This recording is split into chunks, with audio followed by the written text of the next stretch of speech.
known as a community activist and also teaches journalism. So without further ado, here's Nyesha.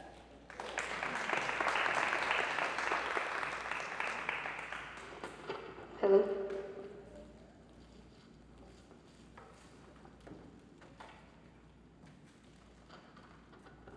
Hey y'all. How y'all doing? It's great to see so many black women. Hey y'all. Cool. So again, my name is Nyesha Stone, and I'll be doing a presentation on how to increase your presence in the media. So she did give a little quick spiel about me. It does say I'm 24, but I turned 25 last month, so a little older. Again, I'm a journalist. I did get my degree from UWM. I was written for the Shepherd Express, Journal Sentinel, been covered in the Washington Post, etc., etc. And as she stated, I'm the founder and PR director of Carving Stone. So I started Carving Stone because when I was writing for other people, you know, negative news. So when I started Carving Stone, I didn't know it was going to be a business. I just really didn't like what I was doing in my career path. So I was like, well, instead of quitting, let me try something new. And it just so happened to turn into a business because I was doing it every single day. I met my mentor, and he was like, well, if you're not making any money, you got a hobby. And that really inspired me to like, okay, no, I ain't got a hobby. This is a business. So, and then some little fun facts about me. I love SZA, Summer Walker, and Megan Thee Stallion. I just seen her in concert on Thursday. I don't know if y'all went, but if y'all did, y'all missed out. Yes, it was lit. So, I don't consider, well, I started considering myself a community activist, I think last year, because somebody was like, you know that's what you are. And I was like, I guess so. So I just kind of took the title and ran with it. To make this digestible, I created a list of 5 steps on how to increase your presence in the media. Again, this is all by me. It's no statistical things or nothing like that, but it's just my experience and what I've went through. So, number 1, think like a journalist. 2, have something to be covered. 3, be specific and intentional. 4, reach out. And 5, follow up. And there's no need to rush or anything like that because I'm going to break down each one. So first we're going to start with number 1, think like a journalist. So what exactly does a journalist do? We literally find stories. And if you're a true journalist, like 100% a reporter, you find your own stories, you know, and you can let people bring stuff to you, but it's our job to find our own stories, whether we do that through social media, word of mouth, press releases, whatever. It's literally our job to find the best stories out there, but you can bring your own stories to us. As a journalist and reporter, we always hope that our story is the next biggest one. We want it to go viral. We want to change lives. We want to create the new law based off what we coverage. Number 2, we pitch. Although somebody comes to you and say, a reporter like, hey, I love your business. I want to cover this for the Journal Sentinel. They're only the reporter. They do not have the power to get their stories approved without their managing editor. So I really want y'all to keep that in mind. Just because someone contacts you or like, hey, I'm really interested in your story, it has to go through someone else. Me being the founder of my own media company, I really don't have to go through that anymore, but my writers, they do. So just because someone comes up to you, like just know that there's a whole like system. Like, yeah, I create the stories. I might even write a story and it may not even never get published. And that's happened a lot of times because things happen, the story may be inaccurate, or sometimes the person doesn't want us to publish a story anymore. That happens a lot too as well. So we find stories, we pitch them, and then once we get them approved, we report on them, and that's what you all see. So whether that's an article or a news anchor getting on the news channel and saying, hey, this is the new news that's coming. So we find stories, we pitch, and then we actually report on them. And the reason I'm teaching you how to think like a journalist, I know y'all all heard the movie Think Like a Man. In order for you to get into someone's head, you gotta understand what the heck they're thinking. So as a journalist, you gotta know that, hey, we want the best story. We're trying to get our stuff read, and we have to go through this process of how we find our stories and how we get them approved to being published. So knowing that, now you can know, okay, well maybe I can pitch my own story to a reporter. They pitch their stories to their editors. Why can't I pitch a story to them for them to cover me? Definitely start thinking like a journalist if you want to be covered by a journalist. Now, journalism ethics, these are the 4, and I have 5 because I created the last one, that I agree on with journalism ethics. Just give y'all a quick spiel. Being a journalist, you're not supposed to build relationships with the people that you do stories on. You're not supposed to accept anything because they feel that if you accept something, then you're going to write the story in a very specific way. I do not agree with that. I have been to Flint, I've been to Texas after Hurricane Harvey, and I've literally had people talk to me for hours about their lives, and now I'm not supposed to ever talk to them again. Like, y'all literally let me into your homes, and y'all don't even know who I am. So I really don't really agree with that one, because like at the end of the day, we're creating information for the community, but we're supposed to not be in the community. That doesn't make sense to me, which is why you don't see it up here. So I put the ones that I agree with. Seek truth and report it. As a journalist and a person of the media, this doesn't always happen, but our overall goal is to get out information and for it to be accurate information. It's supposed to be true, but y'all know with clickbait, fake news, that doesn't always happen. But with journalism ethics, we're literally supposed to cover the truth. Does everyone do that? As we all know, no. Number 2, minimize harm. How many times have y'all watched a broadcast, it's a tornado or a storm outside, and it's a reporter right next to the storm?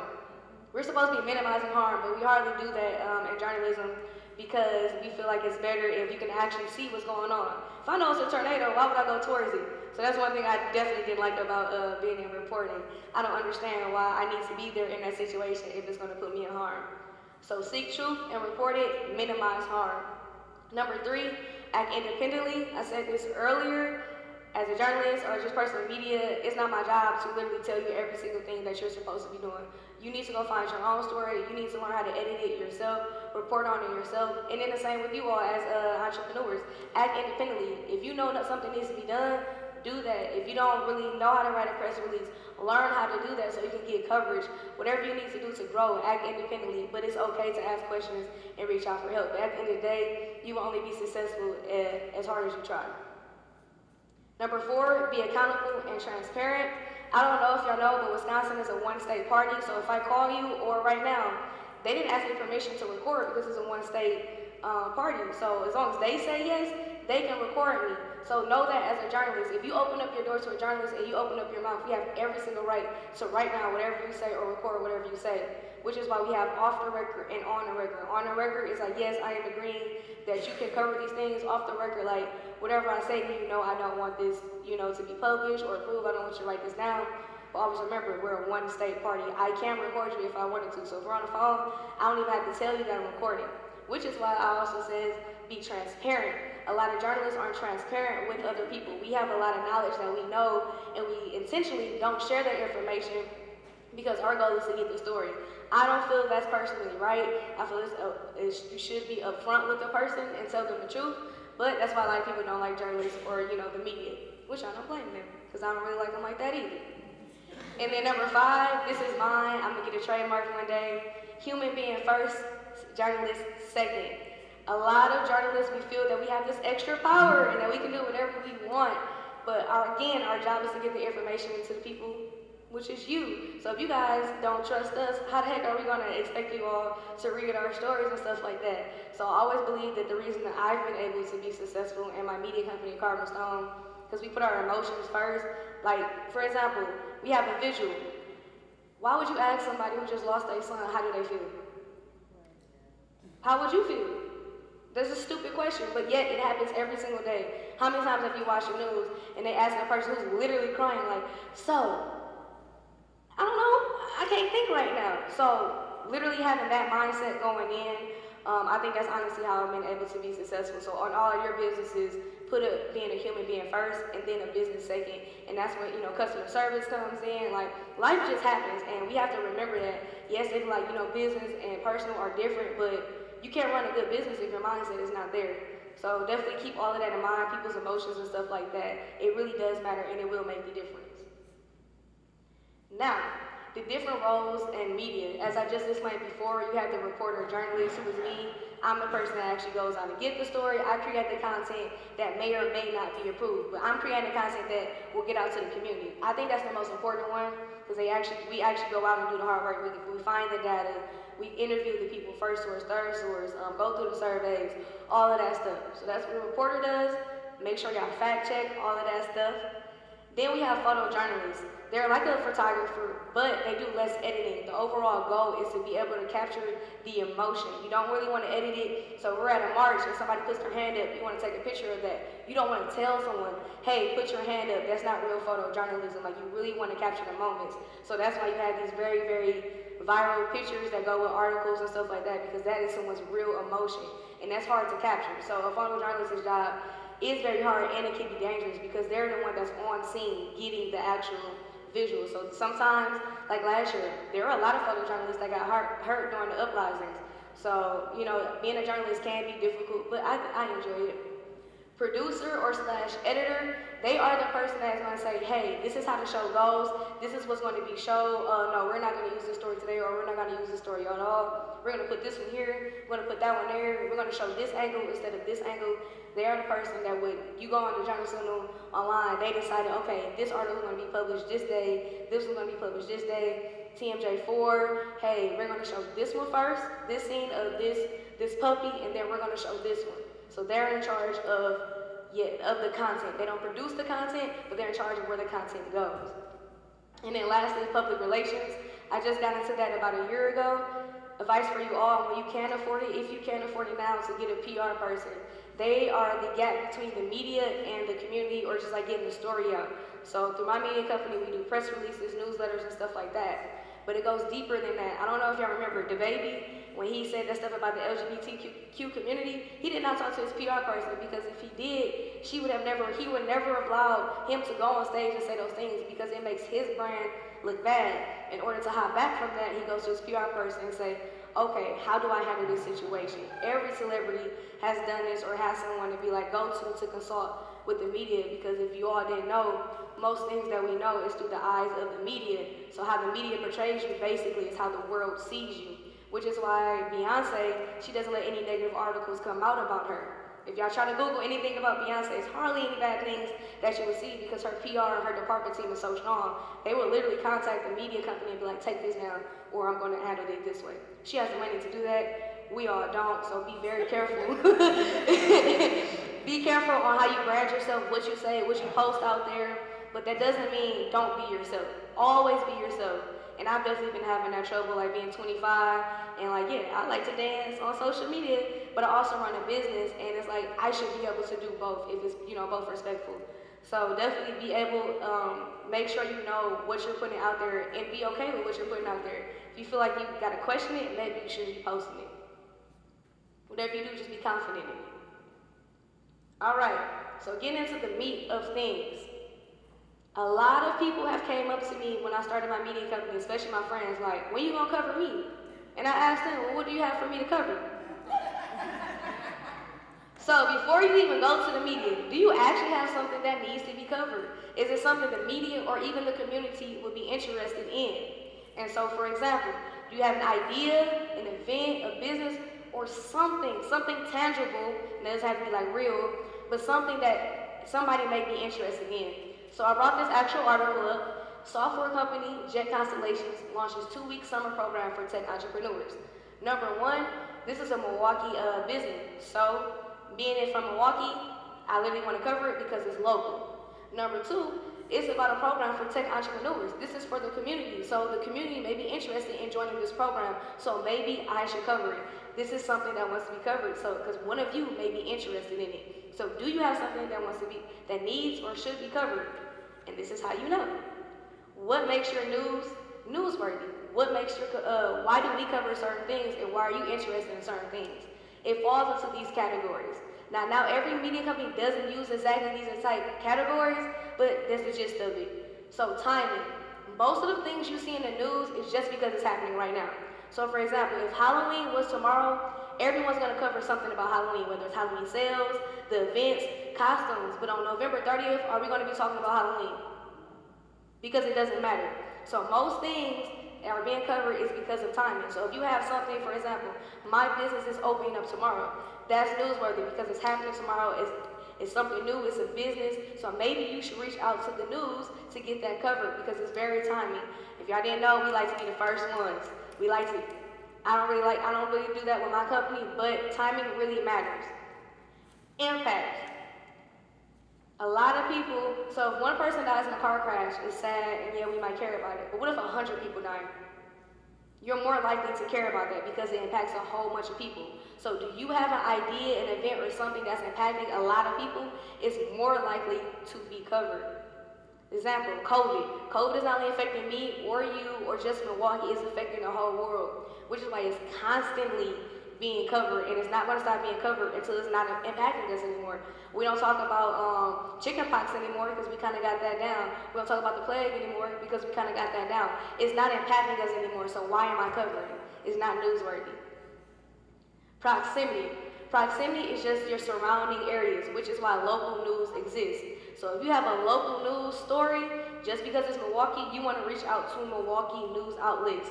If it impacts the city that you're in or the surrounding areas, then the first step you should do is try to get covered by the surrounding areas that cover this area, because that's literally what their angle is. They focus on local news, proximity. If it was a shooting right here on North, we gonna cut on the news and be like, okay, what's going on? What street is it on? Am I gonna get shot? Is it over here? Whatever, because it's happening right now. But if a shooting was happening in California, would you be as interested? Maybe not, because it's really not impacting you. You're like, okay, well, I'm just gonna go to the grocery store and I'll turn on the radio when I feel like it, because I know it's not, that bullet's not gonna come states away. Prominence is probably the easiest one for y'all to remember. Celebrities. We are very, very interested in other people's lives that we feel like we would never meet. We all do. We like that. I'm like that.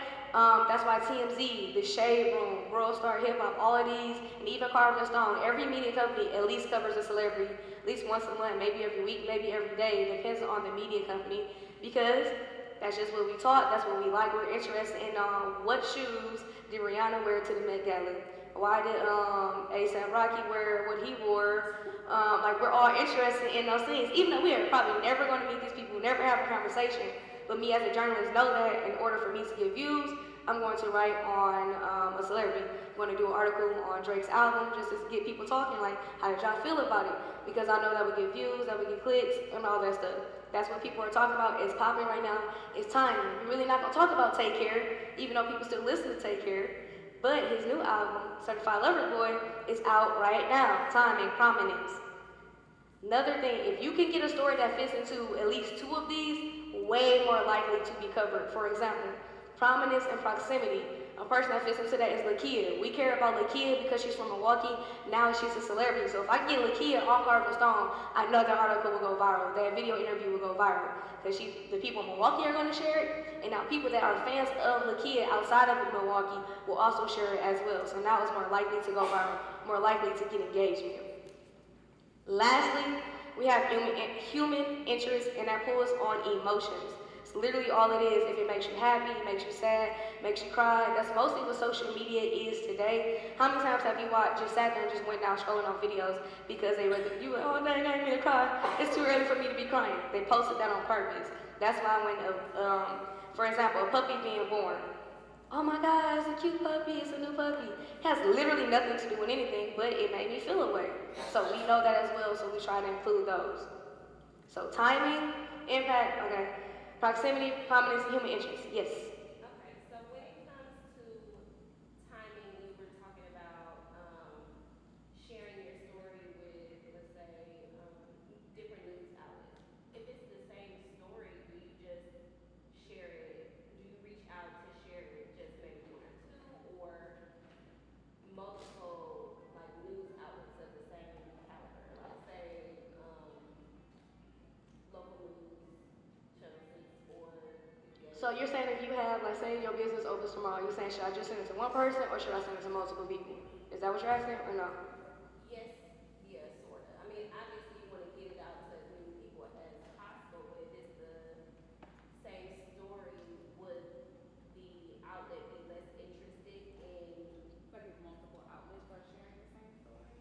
Yeah. Actually, no. If media outlets rather copy off someone else's news article than to actually report on themselves, which is why a lot of even local media, a lot of media are owned by bigger conglomerates. So when a journal signal, when they don't have something to cover, they'll go to US Today, which is their big boss, and they'll take articles from there. So no, it actually makes you look better if somebody already covered you. You could be like, hey, this makes me more legitimate because this person has already covered me, and that's how it's worked for me. So when Washington Post covered me for an event, oh yeah, I'm gonna send it to another news outlet, like, look how good I am, so now you should be wanting to cover me as well. I think getting your story out to as many people as possible, because you gotta annoy people with your story. So until, like, literally you're like, dang, I'm tired of seeing this commercial, it's just now sticking in your head. So you have to get the story out as many times as possible. Yes, me personally, I probably won't cover it if I know the Journal Sentinel, Fox 6, CNN, and everybody's gonna cover it. I'm not going to cover it. But there have been times when the Journal Sentinel or other media outlets have referenced Cardinal Stone because we've covered something first that nobody else was covering. So sometimes you need that one media outlet to give you that spotlight for it to actually really go viral or for it to actually like really pop. So yeah, send your press release. Contact all these people because a lot of times they get so many pitches, they just look over it. So send it again and we'll talk about that as well. So yeah, send that. If this is whatever, I literally send it like y'all gonna see this, y'all gonna cover this, or at least I'm gonna know y'all saw it. So and another thing, use MailChimp or some other like newsletter platform to send your press releases or whatever you're sending out because now you can see who opens your emails. So a lot of times I would be sending a press release, I'm like, I don't even know if they saw it, so now I'm sending it 2 or 3 times and they opened it, they're just not interested. But MailChimp or Constant Connect, those type of things let you know, okay, this person opened it, they opened it this many times. They actually, you know what, they unsubscribed to you. So literally now you can start building up your list like, okay, these people constantly are opening up my emails. So maybe I should contact them first before I contact the other people. So you gotta play around with it. Oh yeah, ask questions whenever y'all want. I forgot to send this for y'all to get a printout, but it's just examples of timing, impact, proximity, prominence, and human interest. But since you know what each and one of those are, it'd be very, you'll start to like literally like, okay, this only being covered because Beyonce or whatever. I like her by the way, if y'all don't. So, I said be intentional, and that means having an angle. Okay, so now your business is opening. A lot of businesses are open, but what specifically about your business open do you want them to focus on? Is that you want them to focus on the neighborhood that you're in? Do you want to focus on the journey that you came through to get to this point where you open this business?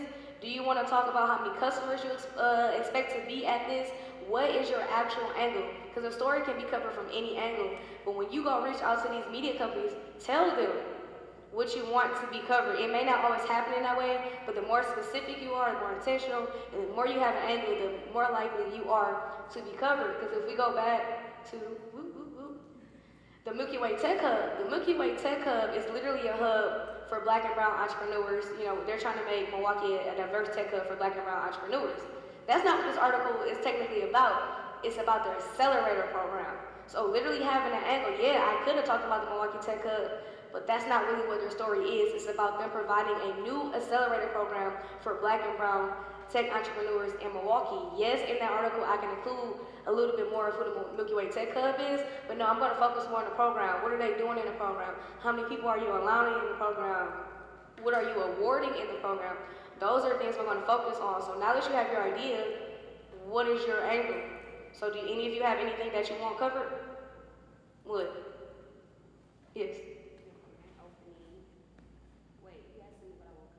Oh yeah, for you personally. So if me as a journalist, if you was like, I have something I want to be covered, you say a business, I say what angle. So are any of you at that point where you have an idea and an angle?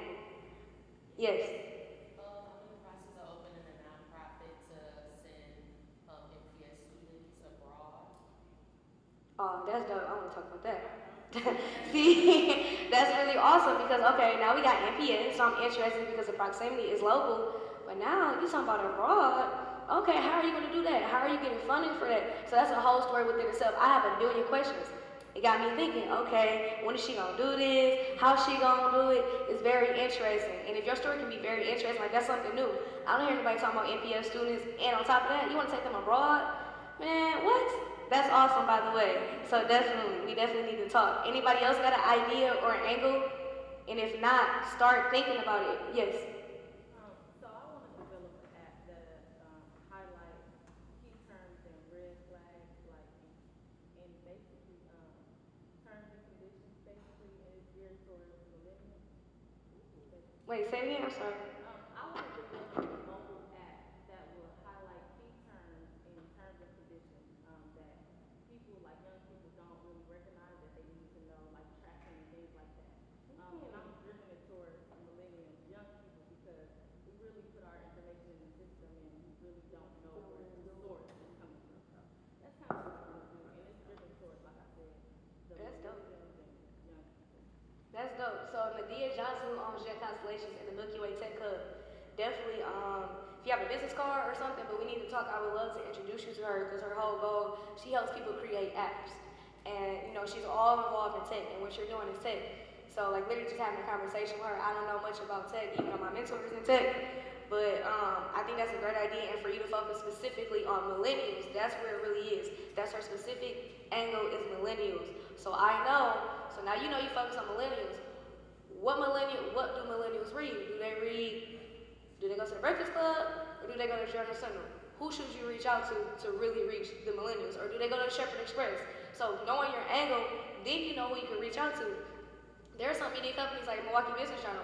They're probably not gonna cover that until you got some leeway behind you. So unless you got like the actual app right now ready to go, they're probably not gonna cover you. But the Shepherd Express might, because you're focused on millennials and that's who they want their audience to be. Yes. So basically you're saying if you can find your angle, you can find like the right platform. Definitely. And it's just like with business too. Once you find your niche and your target market, you know where they at. So now you know how to target them. So it's literally it's all the same process. It's literally the exact same thing. So once you find your angle, now I know this reporter who literally typically only covers tech for the Journal Sentinel, I should basically go to her. That's how I end up getting one of my jobs with the Journal Sentinel. I look for a black woman in power because I know I didn't have a degree yet and I never got paid for an article, but a black woman knows what it's like to be a young black woman trying to make it, especially she was in journalism. So I reached out to her and that's literally how I got my first paid article. So knowing your end goal and having an angle on how you want to get there, it'll literally create a path for you. All right, and we just talked about this. Be intentional. Look for the media companies and journalists that cover the things that you cover. So NPS, who covers NPS? You should literally send your press release to NPS because they might send it through their newsletter. Even though they might not be a media company, it's still another way to get your information out there. So when you're reaching out to people, it doesn't always necessarily have to be the media. You can send it to an organization. You can send it to their organization through their Good News newsletter. They say they got like 4,000 people that read their newsletter, and one of those people may be a reporter. So you have to be creative on who you send it to. Yes, you want to send it to the media, but at the end of the day, the media goes to the community to get stories. So if a whole bunch of people are saying, hey, we love Funky Fresh Spring Rolls, guess who the media is going to cover? Funky Fresh Spring Rolls, which they do an amazing job with their social media. So if y'all not doing your social media, y'all should follow Funky Fresh Spring Rolls. They're very funny. They know how to engage their community. So although you're trying to get actually covered through the news, social media is a very, very, very great platform. I don't know if y'all using it, but if you don't have social media for your business, you're already losing. Like immediately, you need a social media presence. And when you have a social media presence, you need to have a brand. Don't just post anything. What my mentor taught me, every time you post, you should be wanting your audience to do something.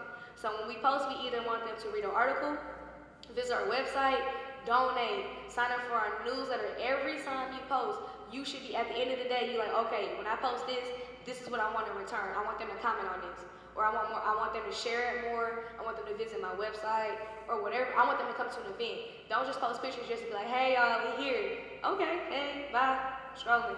What do you want me to do with this post? So be thinking like, what makes you click on your post? What makes you stop? So be thinking about that. Be intentional. And then I just listed a couple of media companies. So for example, when we're saying being intentional and knowing what media companies to reach out to. So if you're an artist, these are some local media companies you should be reaching out to.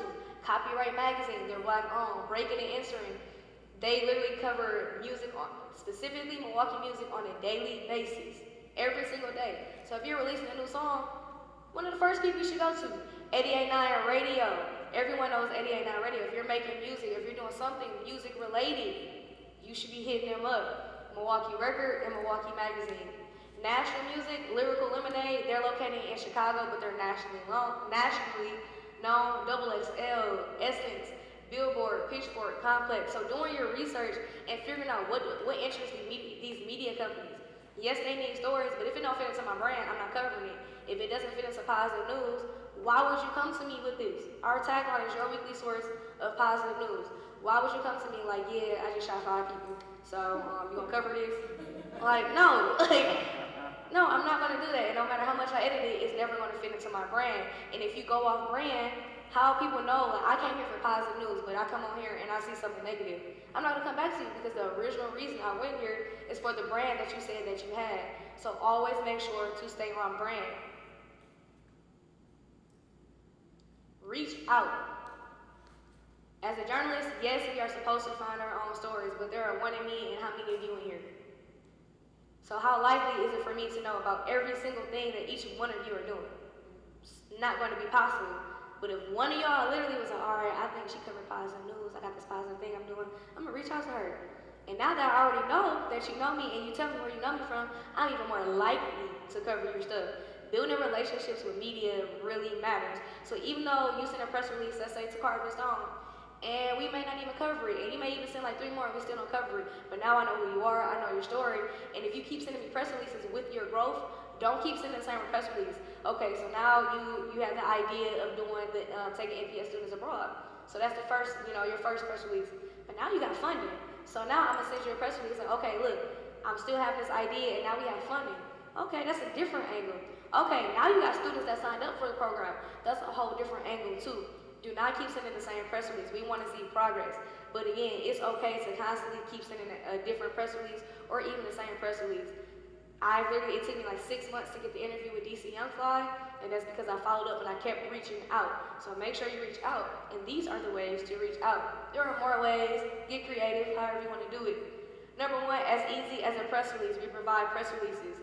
A press release is literally a document that has information for a news reporter or a media company to literally go back and report on the information.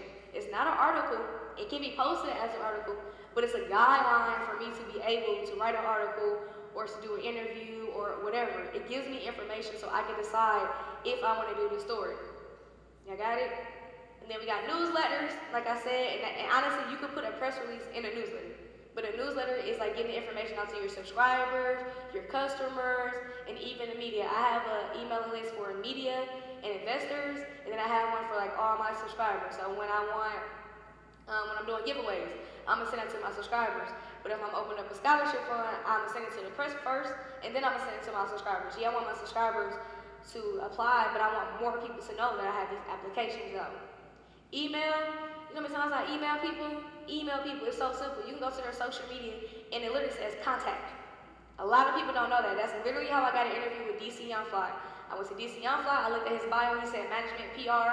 I clicked this PR person profile, she had her email. So what I do? I emailed her. It's literally that simple. I know it seems harder than that, and a lot of people are emailing people, but people don't know it's as simple as, hey, I'm here, this is what I want to do, this is how I'm going to do it, are you interested? Cold calls, I don't really like doing this, but you got to. Hey, my name is Nyesha, I'm with Carver Stone. I've been emailing you. I'm very interested in doing a story on blah, blah, blah, blah, blah. Even if they don't answer, leave a full detailed message. Sometimes people will answer, sometimes people call you back, sometimes people hang up on you, and then somebody's gonna be like, oh, this is interesting. How do you get my contact? Oh, yeah. So, cold calls work. Ads, whether they're online or social media, I suggest social media ads more than anything. If you have a new shirt that came out and you paid for promotion on Facebook, more people are likely to see it. So now if you can get more likes and shares on it, maybe a journalist will be like, okay, this thing is really, really popular. I know a lot of you know about Priority by Steph. So she has a clothing line, Priority. A lot of media companies missed the ball because I covered it like a while ago because a lot of people weren't wearing it. But how popping that is, you can go dang near anywhere in the city and see Priority.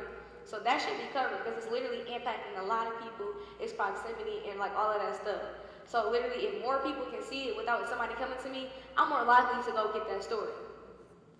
DM, tweet, comment tag, hashtags, all of that stuff. Literally everything works. I'm trying to get Megan Thee Stallion attention, I'm trying to get creative with it, trying to figure it out. But yes, I've DM'd her, I've tweeted her, you comment on stuff, you tag, yes. First of all, I think what you're doing is so awesome. Starting your own. I was in journalism for over 10 years, and it's changed so much, And so I want to know how do you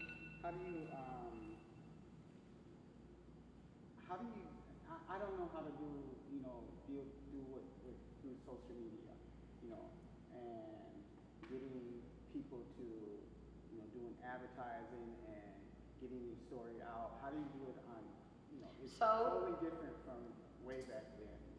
If you don't know how to do it, get somebody that knows how. So I'm good at just posting what I like on social media. So like, yeah, I'm at the Megan Thee Stallion concert, or I got this new outfit on. whatever. But I literally hired on a social media manager. Her name is Pam. Yeah. She started off as an intern, but now she's like full time, and so she writes and runs our social media. She's really good at figuring out what's trending, what's going on. Just literally find people. You can't do everything on your own. So if you know your strong point is doing the finances and stuff like that, you do that. You play around with social media. Don't just be like dumbfounded with it. You be like, okay, at least know how to press the square and post or whatever. But you may not be good at captions or tagging people. So you have to go find someone to be able to grow. I don't know if y'all know this, but like the Bucks, their social media has really expanded. One of my friends, his name is Nyesha. She does their graphic design work. And this other girl named Cassie, she does their graphic design work. They know, they went to school. This is their expertise. The Bucks, that's not their expertise. Theirs is doing sports and playing basketball. So now they're going to hire on someone who knows how to do that. So now it all comes back to your brand. Now you're like, dang, they doing really well. You just got to find someone who knows how to do it, and you got to find someone who knows your brand as well. So, and you have to provide guidelines. So I'm reading this book about how, I forgot the name of it, but it's how Google was able to grow.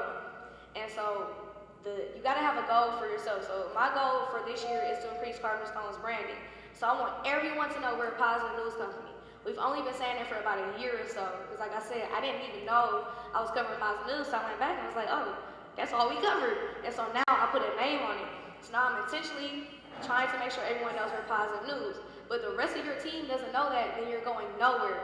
So if your goal is to increase your social media, every person that you encounter needs to know your end goal is to increase your social media. So whatever they do has to add up to that. So all of my team, whether in California, Louisiana, or they're here, they know at the end of the day, our goal is to make sure everybody knows how to spell Cardinal Stone, because it's spelled weird, and also that we cover positive news. So I asked them, when you reach out to someone and you interview them, do you say we are your weekly source of positive news? Hey, I am a writer for Cardinal Stone, your weekly source of positive news. Do you say that in an email? Do you say that when you're interviewing people? Yes, and then also, do you send back the article after it's published so they know to come to our website to literally look at the article? So literally having a goal, your goal is social media. So I need to find someone who fits into this. And then when it comes to social media, what do you want out of it? Is it just to have a social media presence, or are you trying to get people to come to your website? Are you trying to get people to buy things from you?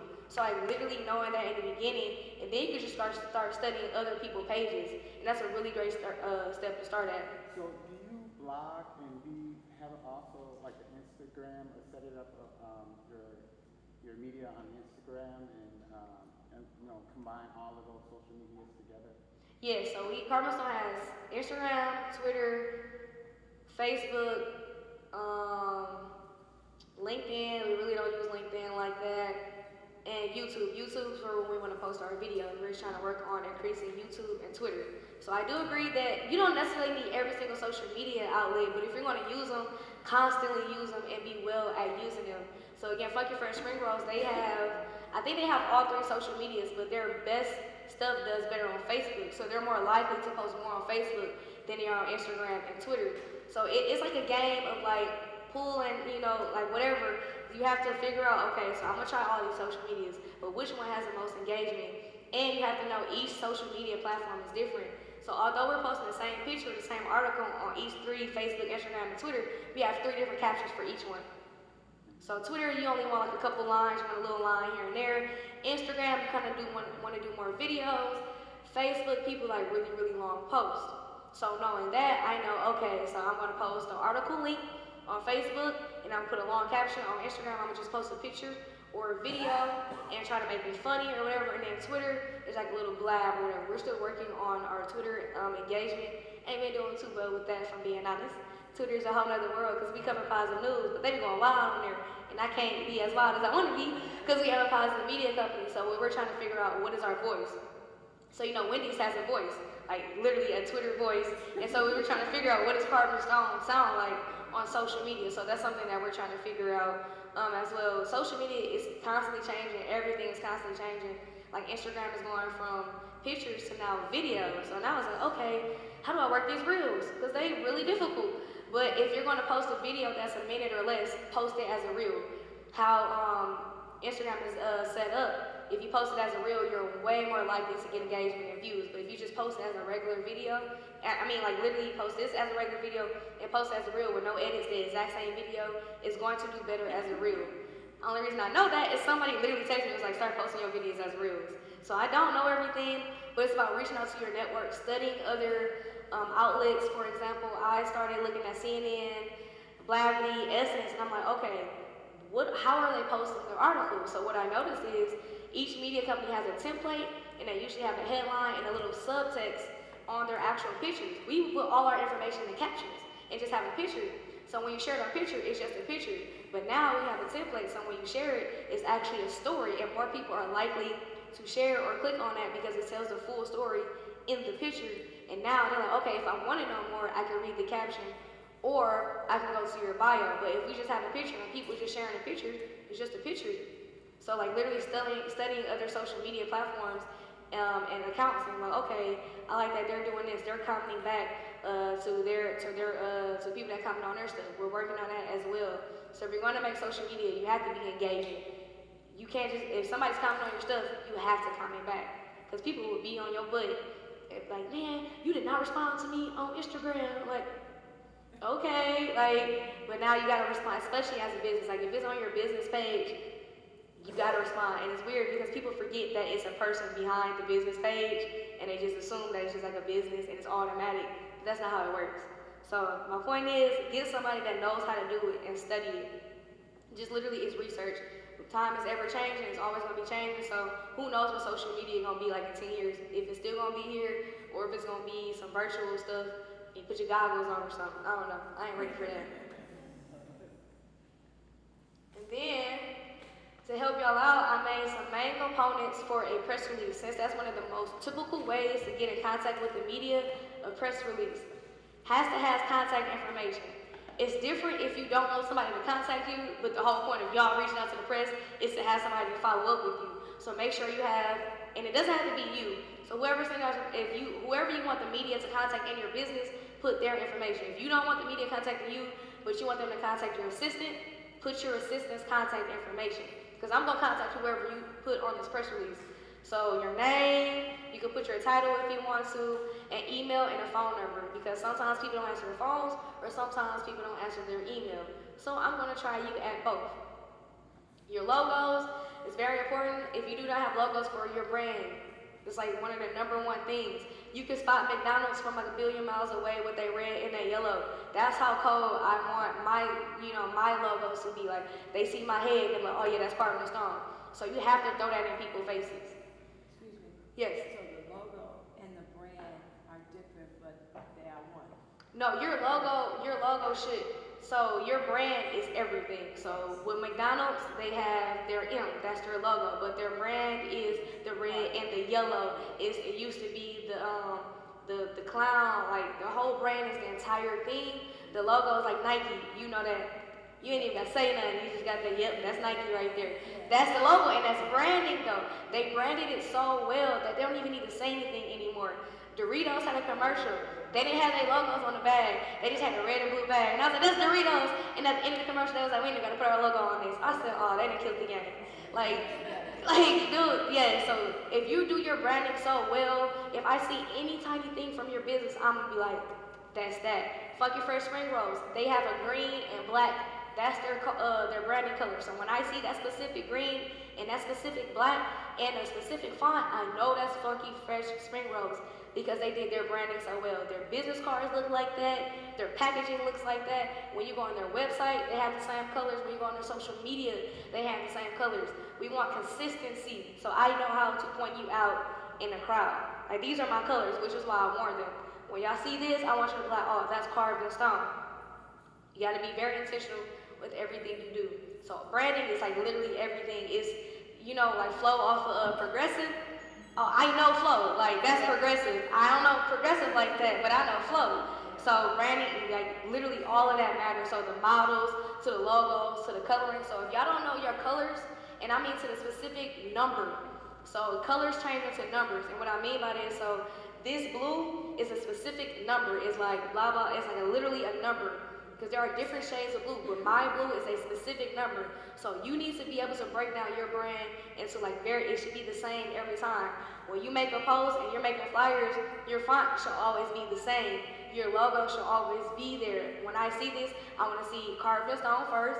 I want to see y'all colors, everything, like literally all of that matters. So wherever your colors are, you should be putting that in people's faces. Whatever your logo is, you should be putting that out there. If you have a tagline, people should know your tagline, your weekly source of positive news. Again, until people are tired of hearing you saying it, they just now remember. How long did it take McDonald's? So that's somebody that's working in media and really good can do your brand as well as your logo. Yes, but if you can't afford a branding or a marketing person, you have to figure out how to do it on your own, which isn't bad because I had to figure it out myself. But if you can get someone to do marketing, which is what Funky Fresh Spring Rolls did, they hired on somebody to literally like go through, hey, these are the colors, this is what you should do. And also when picking your colors, do a quick Google search. What do you want your customers to feel, your audience to feel when they look at your brand? Blues, greens, yellows, oranges, all of them give people different emotions. So if you want your people to feel happy, you should look up colors that make people feel happy, which is why people have red or orange and stuff like that. Like you think of food. So like literally knowing colors and matching that to your brand, like everything is very, very intentional. So if you always stay intentional, your brand will always succeed. Like I know this is what my customers like. I know this is how I want to make them feel. So I'm going to create a logo that gives them that same feeling. Date and press release for when it will be sent out. So if you're sending out the press release today, the press release should have today's date. Like that's just literally as simple as that. Because you always want to have like the city of where you're releasing the press release from. So if you're writing it in Milwaukee, it should say Milwaukee, Wisconsin. If you're in Los Angeles, California with the date, so we know how new this news is. I don't know why contact information is on there twice. Most important information about your news ideas. So this where it comes from the angle again. I really want y'all to pay attention on your angle. So you have a new business that's opening up on MLK Drive. It's a story about how you are adding on to this historic new street. It's about that you're making this new innovative business that's never been here before. What is the most catchy information? And that's what you want to put right at the top. You want to have quotes from leadership. So if I never contacted you, I still could write an article because you provided quotes inside of the press release. So if you're doing, again, you opened up a business, I want to hear from the owner, the CEO. So write a quote in there. Again, I should be making in my quotes. Okay, what would I say in this situation? Blah, blah, blah, blah, blah, and you put that in there. Yes. Do you have a template or an image of what they could or should look like? I believe I sent the template. Do they have it?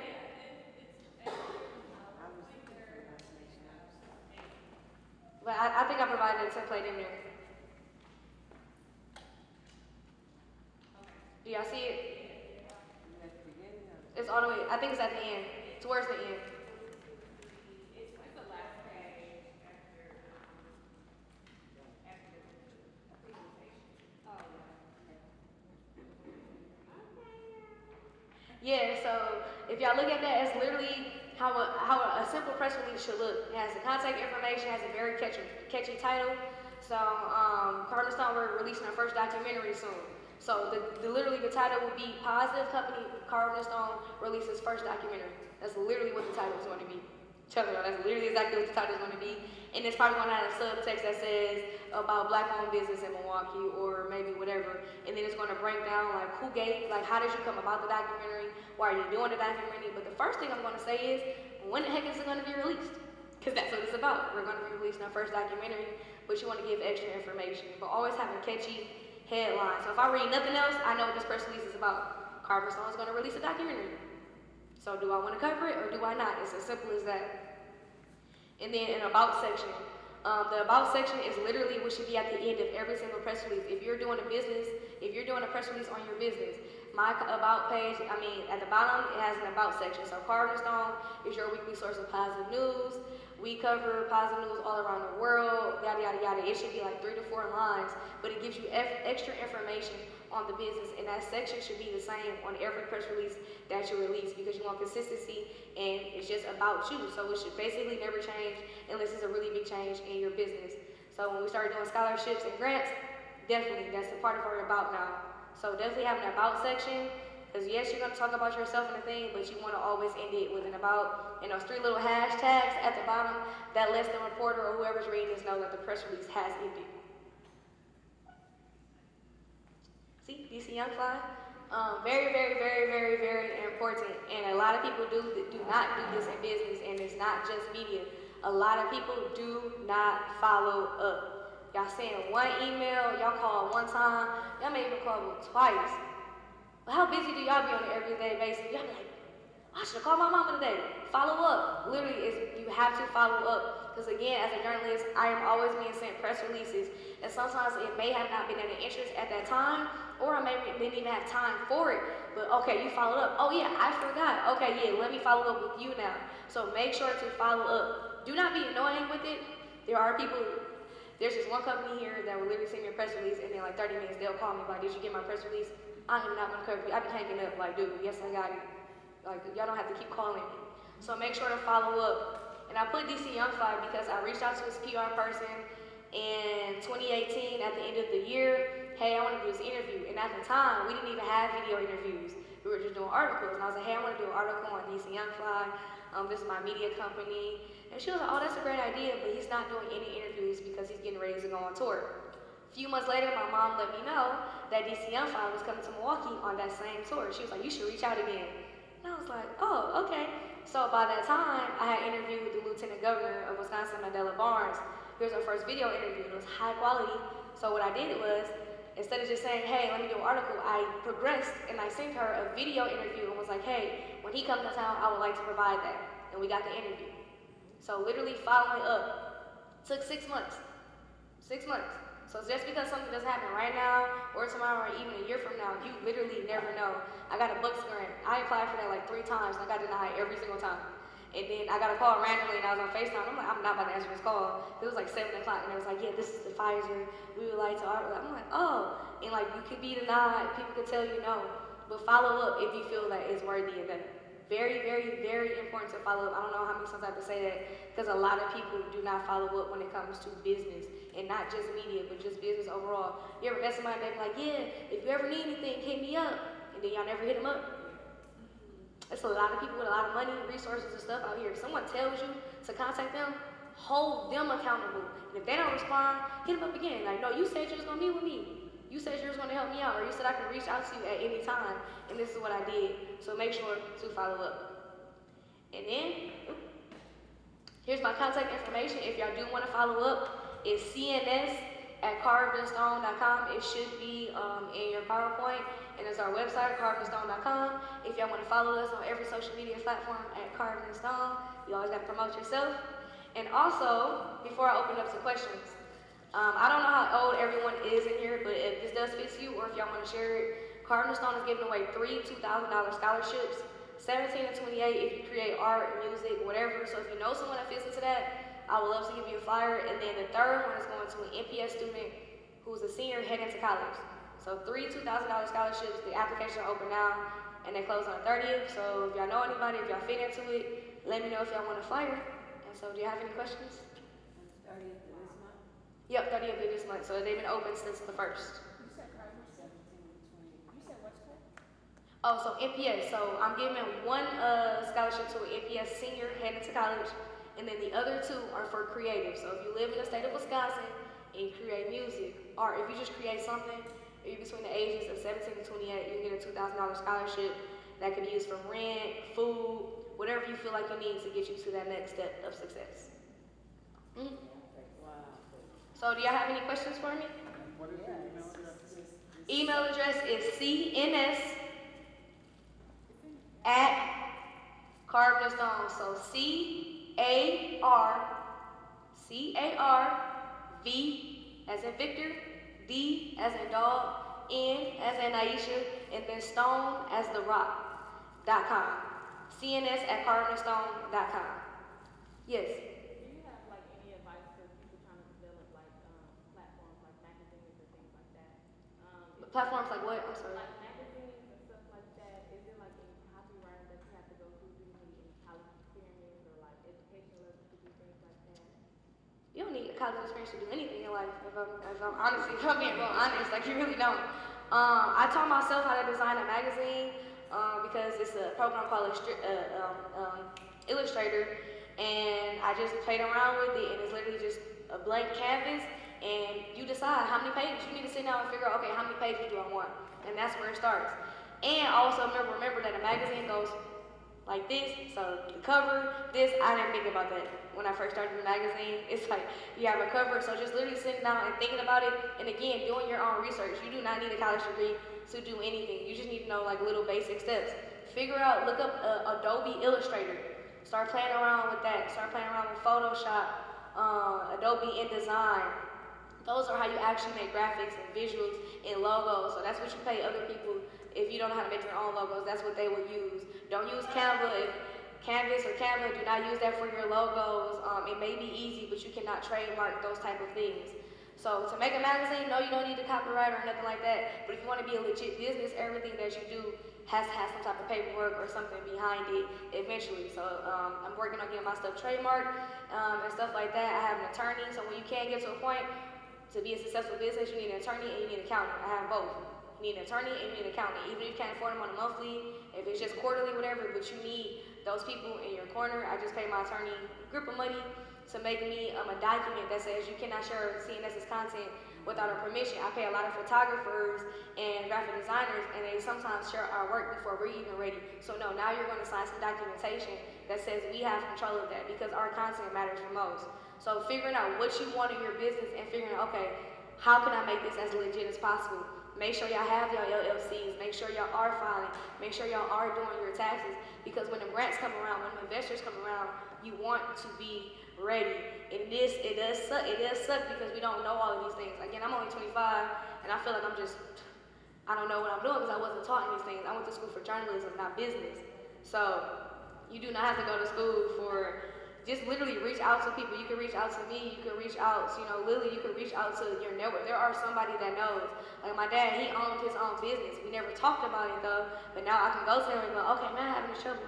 Oh, I went through the same thing. So if you do, reach out to your elders. We need to start sharing more in the Black community. It's a lot of things that we know that are out here, but that we just do not share. So honestly, just ask questions. That's literally how I've been able to elevate. I will be like, I don't know. I've really done that in interviews. I'll be interviewing doctors and they'll be saying all these terms. I'll be like, okay, hold on. You may know this, but I don't. And another thing about being a journalist, everybody expects you to know everything. I would never know everything. So I have no problem asking, can you repeat that? Can you say it again? Well, can you explain this a little bit better? If a 6-year-old asks you this, how would you explain this to them? Explain that way to me, because I don't get it. Yes. So I was gonna say or ask, I feel like I'm struggling with identifying an angle, and I feel like this is a conversation that's come up several times of like what makes you special, what makes you different when there's a lot of people in your field. So my goal is to, be a baker. Like I'm a pastry chef. Like that's my title. And my business name is the Joy Dealer. Because in my mind, when you buy something from me, I'm creating an experience for you. You love it, and it's bringing you joy. But I feel like a lot of people kind of do something similar to that. And so when I'm trying to pitch myself, I'm not feeling like I'm truly standing out. What I would say is it's all about branding. So what are you packaging your stuff with? Sometimes you gotta get creative. So you call yourself a joy dealer. Play around with it. Like, what do we, man, no, for real, honestly, how do their packaging look? Maybe you can get creative and now your packaging doesn't necessarily look like a weed bag or something that people put weed in, but it's similar to it. Now you're giving that people that type of branding, something that's different. You're dealing them joy. So go off that. Maybe it's cards. Maybe like some of your business cards are little actual spade cards that say joy dealer. It's all about giving that extra little, yeah, somebody might else be saying they're a joy dealer, but how often are they showing that? When you see positive news, like you see me smiling. Like people, okay, like maybe she does really cover positive news. Or like literally you have to live and breathe whatever you do.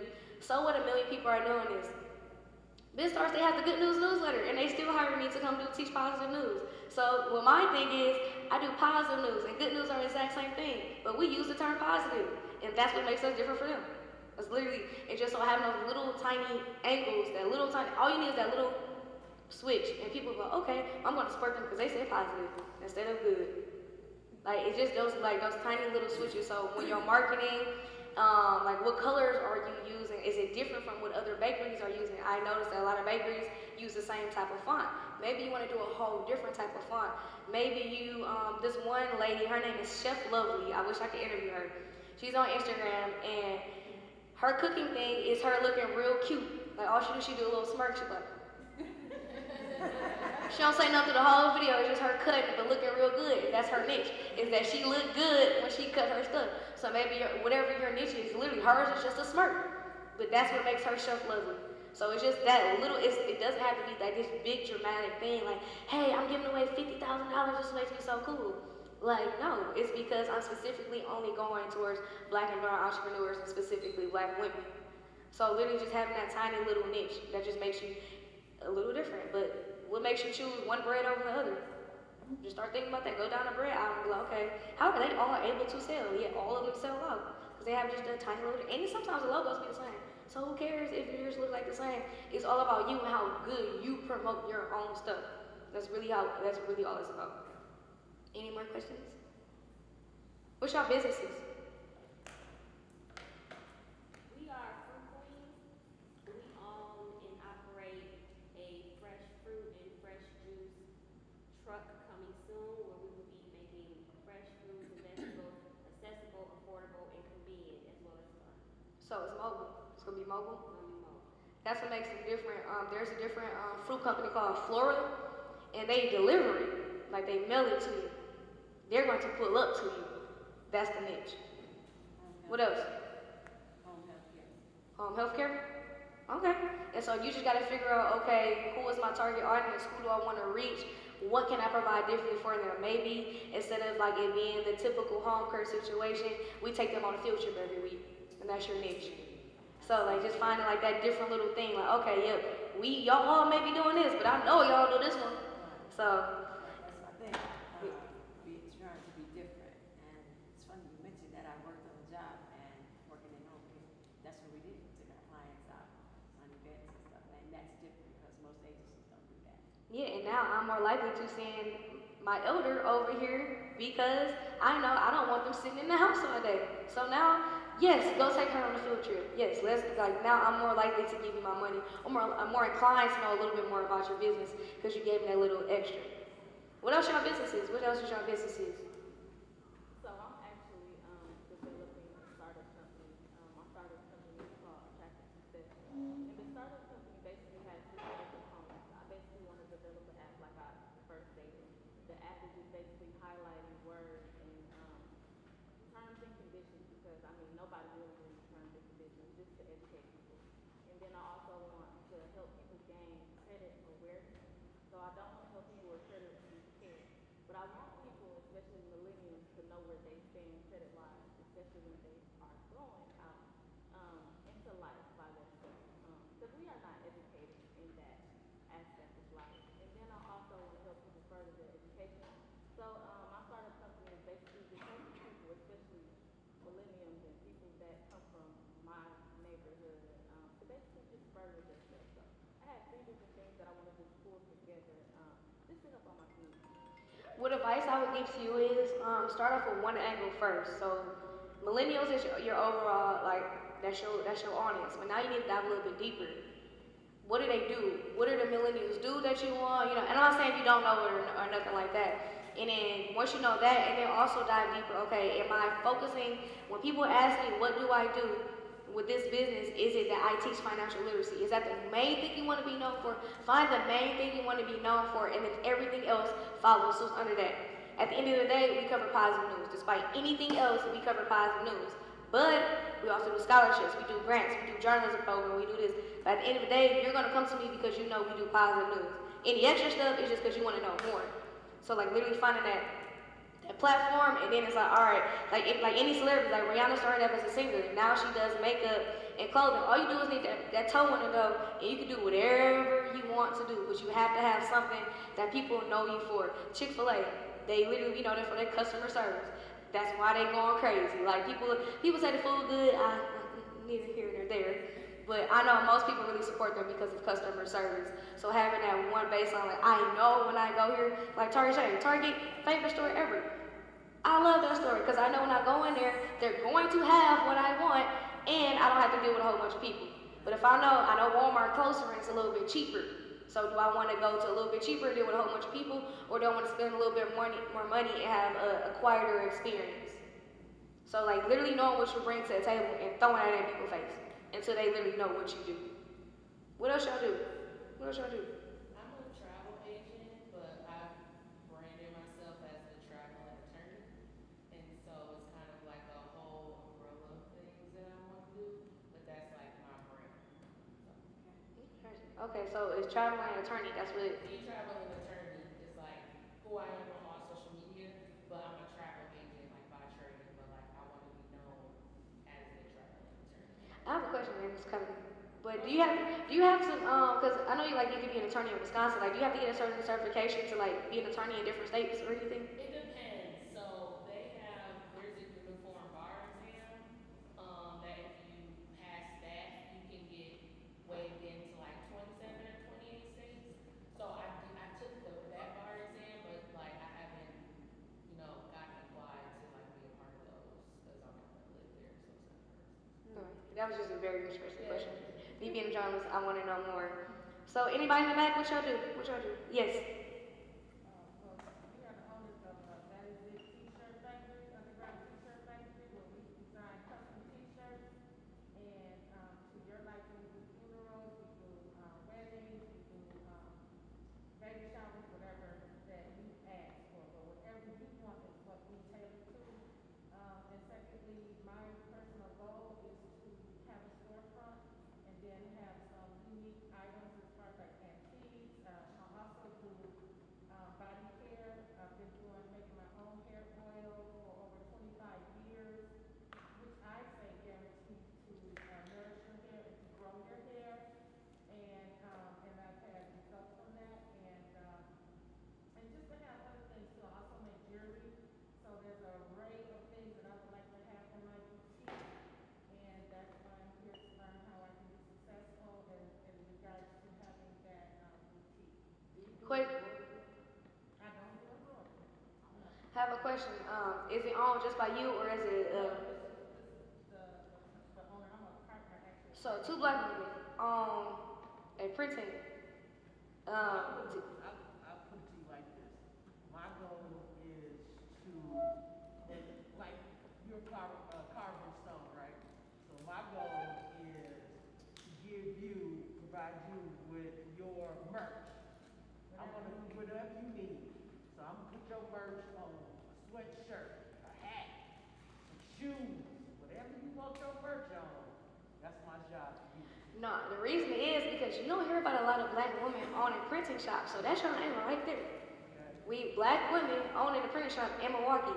That is a great angle. I don't know any other, if I'm being honest, I don't know any other black woman owning a print shop. So if y'all not already, y'all should be blasting that. We are black women that own printing shops. So on your social media, it should be y'all some cold pictures next to all of y'all work, all that. And because Tonda Thompson, she does woodwork. She's a black woman that does woodwork. How many times have y'all ever heard of that? Never.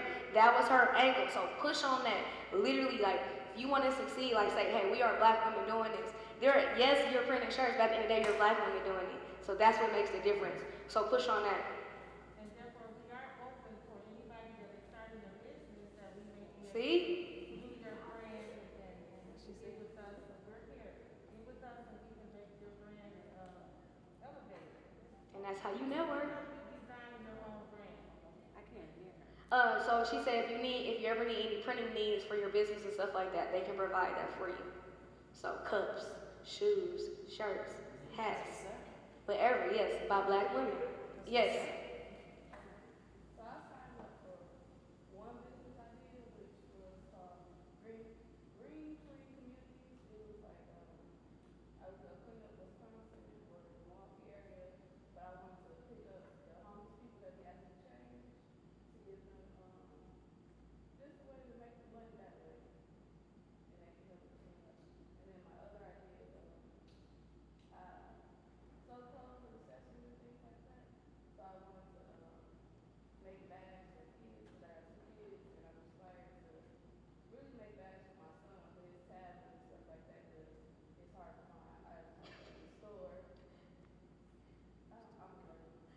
nothing to be nervous about. I like both ideas. I really like the first one because that's a very innovative idea, and you can even sign that contract with the city. Like, hey, if we come up with this initiative, like we always need people cleaning up the streets.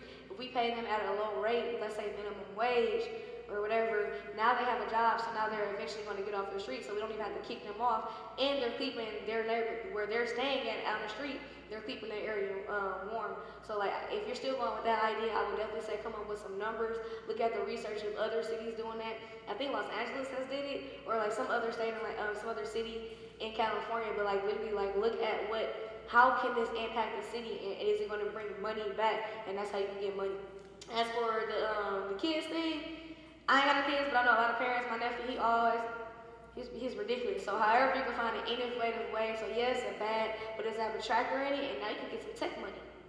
So like literally think about how you can make yours very innovative. So like making it more than just a bag. Is it see-through? Can you like literally connect to it through your phone? So like I can beat that or something. Like what makes your bags a little bit different? But I think both are really great ideas. So yeah. I'm sorry. Yes, it is.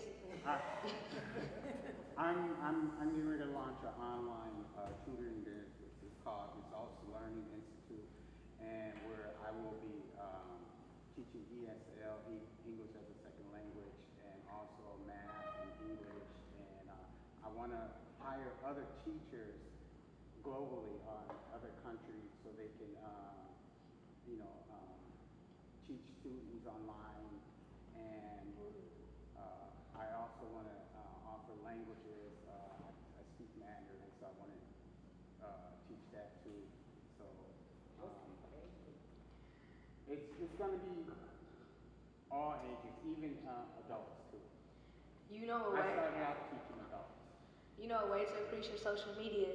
You get on social media and record videos of you speaking Mandarin and having English captions. See, a black man speaking Mandarin is going to get so many people talking. And then you can end the video and start speaking English. If you want to know how to speak Mandarin or any other language, visit my tutoring at blah, blah, blah, blah, blah, blah, blah. And now people are going to start knowing you as the Mandarin man or something, like the Mandarin black man or something. And so, but that's how social media works. Like, I know this person because they wear green pants all the time, or because they speak this way. Like, literally, that can be your angle with social media, is literally getting on there and just speaking different languages. And like, I can do it and you can do it too. Yes. So I am a creative. I do photography, I do videography, and I'm still trying to flesh out like where my focus is gonna be. Right now, I do branding shoots. I help people do promo videos, but I really want to focus on helping provide like documentarian support for faith-based orgs, whether that's telling the story of like what they're doing through visuals. And then locally and abroad, like I travel a lot, so I'm, telling stories for different organizations abroad as well. But yeah, I feel like I'm still trying to like niche down and figure out, because now I'm like, I want to do courses, like people that want to do online courses, like I can shoot that and edit that for you as well. And you can. So I really started doing these workshops like this year because I was like, well, I know all this information, so I just put it out there like, hey, people are always coming to me with this stuff anyway. So literally just being open and say, hey, this is literally what I do. Show the work and be like, hey, this is what I provide. This is what I produce, and now let me teach you. But to go back to the point where you say you want to work with faith-based organizations, so since you're already doing marketing, go to them organizations and be like, let me help you really excel. So you know how this one church is doing really well? You could be that same way if you hire me on. Literally make them believe that they need you. Because a lot of people, they're only honestly focused on religion in their church and the everyday, the word. They're not thinking about making this global. Like, hey, well maybe you could be like, well maybe we can make this message global and now we get more people listening to what you're preaching. You just gotta talk them up to it and make them realize that you are what they need. They got the money. Churches got a lot of money. They do. Churches really do have a lot of money, whether we want to say so or not. They actually do have a lot of funding. But if you could just convince them, like, hey, it's just creating a proposal, reaching out, and following up. So what organization do you feel like is in that middle that, like, okay, enough people know about them, but they can do a little better? You don't want to go to the small organizations because those don't really have the funding or the capacity to do what you're trying to do. You want to go in that that middle, because people that's already up there already got what they need. So you want to go with that middle.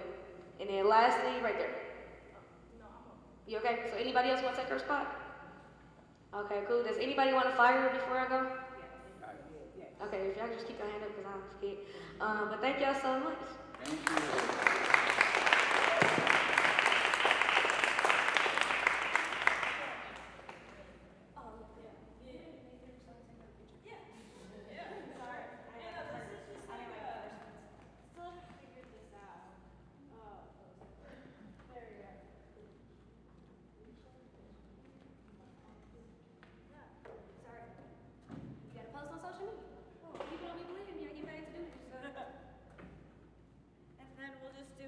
Interview, so you guys can take a break, maybe get a cookie, and then we'll be out by 1.